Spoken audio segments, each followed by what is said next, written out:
You know how in most games, defeating the main villain feels rewarding, it feels earned. Put some context behind it, and it creates an unforgettable experience that you just can't wait to tell your friends about.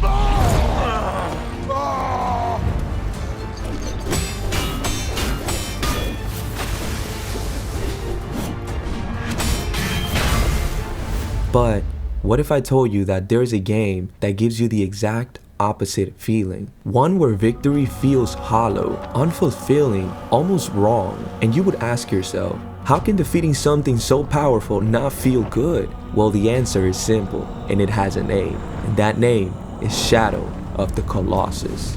A game that with the little it tells makes one thing clear: defeating these beings was never meant to feel right. And the most interesting part about all of this is that we as the players are the ones that push this narrative forward long before we realize how deep we've gone.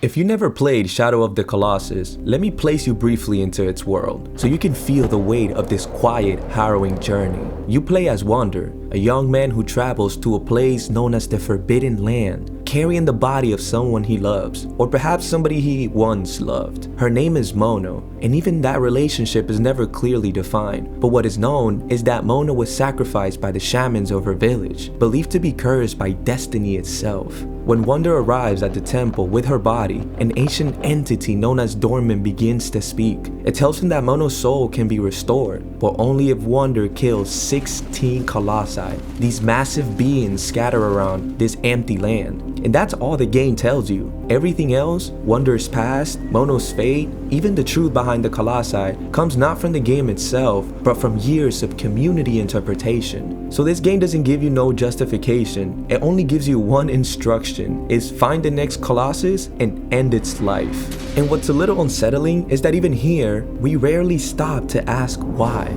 Wonder doesn't hesitate. He understands there's a price to be paid, and all he cares about is bringing Mono back. And this is where the phrase "love is blind" becomes dangerous, because Wonder is willing to do anything to make this happen. And this is where our hero's journey begins, already tainted from the very first step. Now, when you first encounter these Colossi, they do look menacing. Their size alone makes it clear that these are not beings to be challenged lightly. But the irony is that they don't even want any conflict at all. When you approach them, they don't hunt you, they don't even target you. Most of the time, they simply just stand there, wandering aimlessly, like a part of the landscape itself. And the truth is, the Colossi never initiate any violence, they react to it. And until you act, they remain passive.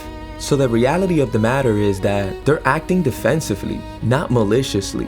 And the moment you start climbing onto their bodies, the scene changes. As you struggle to hold on, the music swells. It drives the tension forward, pushing you towards the inevitable. But when you finally reach the weak point, when the Sword of Light delivers the final blow, the music stops. The Colossus begins to fall, slowly, heavily. And the feeling you're left with isn't triumph nor relief, it's emptiness. And every battle in this game ends the same way, and what follows only makes it worse, because once you do all of that, a dark force spills out from the dying Colossus, and it enters Wander's body, and each time it looks less like a victory and more like corruption.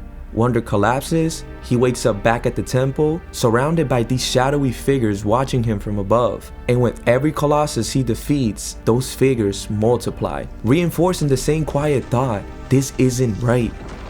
And eventually, the truth becomes clear. That voice that was guiding Wonder this entire time, Dorman, was sealed away long ago for its tyranny over the land. And Dorman was split into 16 fragments to keep this forbidden land safe. And those fragments were the Colossi.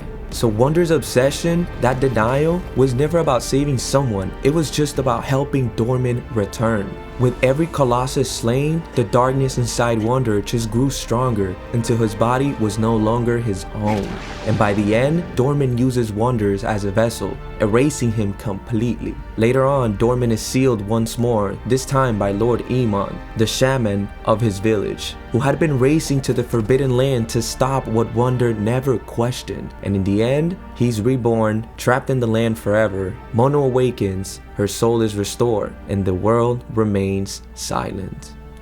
So the final question of the video becomes this: what do I mean when I say the player subconsciously pushes this story forward? Well, setting aside the idea that we paid for the game, we act because the game tells us to. We listen to Dorman, and we also don't stop to question whether the Colossi are good or evil. We get on aggro, we follow the light of the sword, and we hunt the next Colossus. Maybe not with the same purpose, but in search of that familiar feeling the games usually gives us, that fulfillment, satisfaction, or that sense that overcoming something difficult is worth it. And in that way, we mirror Wander perfectly. His purpose is to bring Mono back, no matter the cost. And our purpose is to help him, chasing enjoyment, progress, and completion. But as the Colossi fall, we can all notice that something changes. The victories don't feel right. These creatures, they never even attacked us, and yet we still continued without questions. So the more we push forward, the harder it becomes to see ourselves as the hero. And only by the time Wander is completely consumed by this white knight devotion, because we can't even tell if this person wanted this to be done for her. But by the time he becomes the very thing he was never meant to be, it's already too late. And the ending of this game is with no triumph, but emptiness. But that's what makes Shadow of the Colossus so powerful and such a masterpiece. Cause most games, they will give you the ending you expect. They reward you with that closure, that like final hit of dopamine that confirms that you chose the right path. This game does the opposite. It leaves you thinking, questioning, or I guess wondering what could have been different. And once that screen fades to black, it literally changes the way you look at stories and games. So it's not like power fantasies anymore. It's more of a reflection of choice or consequences. Something that completely changes the perspective. How was your experience playing Shadow of the Colossus if you ever get to play this masterpiece? And what do you think about this harrowing journey? Did you get to feel that slaying these beings throughout your playthrough maybe wasn't the right thing? Or you never questioned it and just looked at it as another obstacle towards your goal of completing the game? It is interesting to see that people have gone out of their way to fully understand this story, even though the developers made this so everything in this game is left for interpretation, so everybody can have their own personal journey with Wander. A game worth playing more than once, in my opinion. If you like the story, leave a thumbs up in this video and subscribe so you can join me in this beautiful journey